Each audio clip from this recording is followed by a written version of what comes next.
அப்படின்னா பரவாயில்ல, நான் 20 வருஷமா தான் சொல்றேன். எத்தனை வருஷமா சொல்றேன்? நான் உங்களை பயப்படுத்தல, யாருமே பயப்படுத்தல. ஆனா இருக்கிறது சொல்லணும்ல. மழை வரும் அப்படின்னாரு, வானம் பொத்து விழுற மாதிரி மலைகள் எல்லாம் மூடுற அளவுக்கு மழை வருது. அதனால நான் உள்ள போறது, என்னையும் என் குடும்பத்தையும் உள்ள போறது ஆண்டவர் சொல்லியிருக்காரு. வரவங்களும் உள்ள வரலாம் அப்படின்னு சொல்லி ஆண்டவர் சொல்லியிருக்காரு. அதனால நான் பேழையை கட்டுறேன்னு சொல்லி 120 வருஷம் பிரசங்கம் பண்ணாரு. அதை 120 ஆண்டுகள். ஆனா மழை கண்டிப்பா வந்துச்சுது. என்னது மழை வந்துச்சுது? 120 வருஷம் பொறுத்ததுக்கு அப்புறம் மழை வந்துச்சுது. நோவா குடும்பம் உள்ளே போகுது. அதே மாதிரி 2025 நாம இருக்கிறோம் பாத்தீங்களா? உலகத்திலே ஒரு வலிமையான போஸ்ட் தான் இனிமே வர இருக்கிற ட்ரம்ப். ஜனவரி மாசம், இந்த மாசம் 20ஆம் தேதி ட்ரம்ப் வந்து பதவி ஏற்க போறாரு. இப்போ உலகத்தில் என்னென்ன நடக்குங்கிறது உங்களுக்கு தெரியாதுன்னு நினைக்கிறேன். நான் உங்களுக்கு சொல்றேன். இப்ப ட்ரம்ப் பதவி ஏற்ற உடனேயே முதல்ல இப்ப யார் தாக்க போறாருன்னு தெரியல. சைனாவை அடிக்கிறாரா?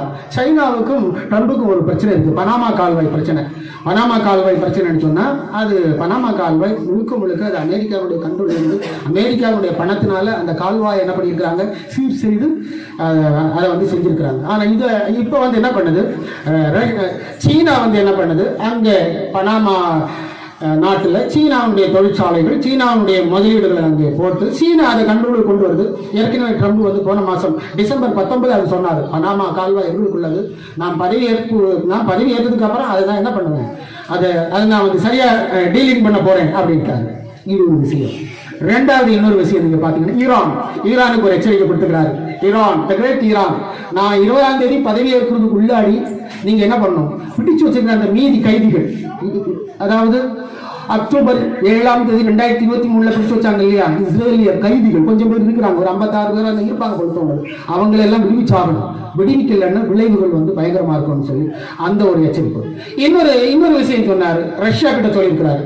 ரஷ்யா கிட்ட என்ன சொல்லியிருக்காருன்னா, விளாடிமிர் புதின் எப்பவுமே, அதாவது ட்ரம்பும் விளாடிமிர் புதினும் ஃப்ரெண்ட்ஸ் என்று பேசப்படுகிறது. ஆனால் ஒரு கான்ட்ரடிக்ஷன் இப்போ வந்து போயிட்டு இருக்கு, முரண்பாடு போயிட்டு தான் இருக்குது. ட்ரம்ப் என்ன சொல்றது தெரியுமா, நான் பதவிக்கு வந்த 24 மணி நேரத்தில் ரஷ்யா உக்ரைன் போரை வந்து நான் என்ன பண்ணிடுவேன், முடிவுக்கு கொண்டு வந்துருவேன். 24 ஹவர்ஸ்க்குள்ளாடி எப்படி ஒரு யுத்தத்தை முடிவு கொண்டு வர முடியும் அப்படின்னு சொல்லி எல்லாரும் யோசிச்சுட்டு இருந்தாங்க. அவர் அதை திரும்ப என்ன பண்ணாரு, சொல்லிக்கிட்டே இருந்தாரு.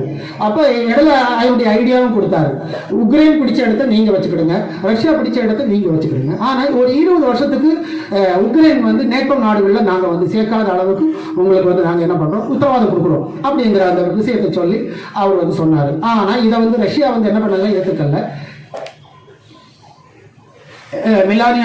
மெலானியா ட்ரம்ப், அதாவது ட்ரம்பினுடைய மனைவி பேர் மெலானியா ட்ரம்ப். இந்த மெலானியா ட்ரம்ப் ஒரு மாடல் அழகி. அவங்கள பார்த்துக்கிறீங்களா? யாருக்கும் தெரியாதுங்க. சரி, மெலானியா ட்ரம்ப் ஒரு மாடல் அழகி.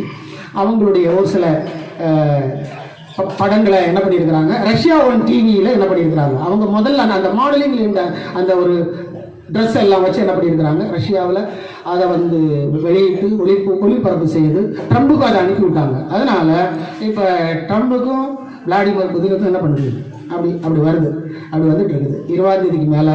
ஸோ ட்ரம்ப் வந்து ரஷ்யா மேலே படையெடுக்கிறாரா, சீனாவை கண்டிப்பாக பிளாக் பண்ணிடுவார்.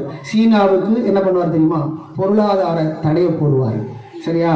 ஸோ அப்புறம் ட்ரம்ப் வந்து இஸ்ரேலுக்கு 100% அதாவது ஆதரவாக இருக்கிறவர். இஸ்ரேல் சொன்னால் உயிர் அவர்கள். அதனால இஸ்ரேலுக்கு 100% ஆதரவாக இருக்கிறவர். ஓகேயா? ஸோ இன்னைக்கு நீங்க பாத்தீங்கன்னா நாடுகளுக்கு, எல்லா நாடுகளுக்குமே இன்னொரு நாடு வேணும் அப்படின்னா ரஷ்யாவுக்கு உக்ரைன் வேணும், நம்ம சீனாவுக்கு நம்ம இந்தியாவுடைய லடாக் பகுதி இருக்குல்ல அது கூட வேணும்னு சொல்லியிருக்கு. சீனாவுக்கு தைவான் வேணும். மறுபடியும் அதையும் தாண்டி என்ன பண்ணணும், இது வேணும், எந்த இடம், பனாமா நாடு வேணும் அப்படின்னு சொல்லி சீனா போயிட்டு இருக்குது. ஓகேயா? அப்புறம் ஈரானுக்கு என்ன வேணும், இஸ்ரேல் தேசம் வேணும் ஈரானுக்கு அப்படின்னு அது ஒரு போக்கில் போயிட்டு இருக்குது. உலகம் இந்த மாதிரி ஒரு பெரிய ஒரு கிரேட் கான்ட்ரடிக்ஷன்ல போயிட்டு இருக்குது. ட்ரம்ப் வந்ததுக்கு அப்புறம் தான் உலகம் எந்த லெவலில் போகுது அப்படின்னு சொல்லி நீங்களும் நான் கண்டுபிடிக்க முடியும். இன்னொரு விஷயங்களும் சொல்றேன், எல்லாரும் நம்முடைய ஸ்ரீலங்கால இருந்து கூட ரஷ்யாவுக்கு ஆதரவா உக்ரைனுக்கு போரிடுவதற்காக நம்முடைய தமிழ் மக்கள், தமிழ் வாலிபர்கள், இராணுவத்துறையில் இருக்கிறவங்க அங்கே போறாங்க. உக்ரைன்லையும் ரஷ்யாவிலையும் சரி, 2 தரப்புலையும் ஒரு நாளைக்கு குறைஞ்சது 1000 ராணுவ வீரர்கள் இறந்துட்டு இருக்கிறாங்க.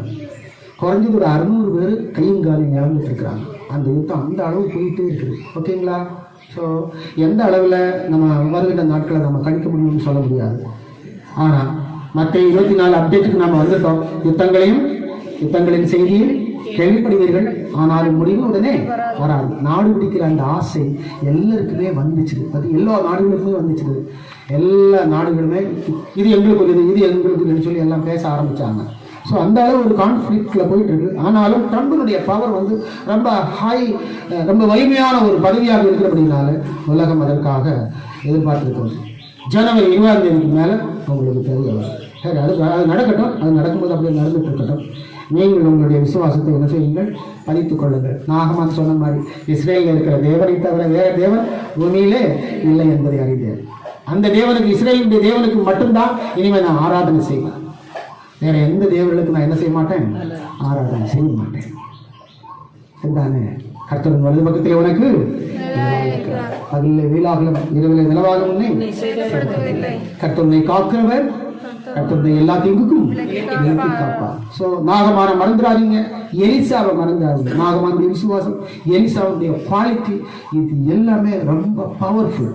ஆகினால புரிந்து கொள்வோம், கர்த்தர் நல்லவர். கர்த்தர் நல்லவர் என்பதை விசித்து பாருங்கள்.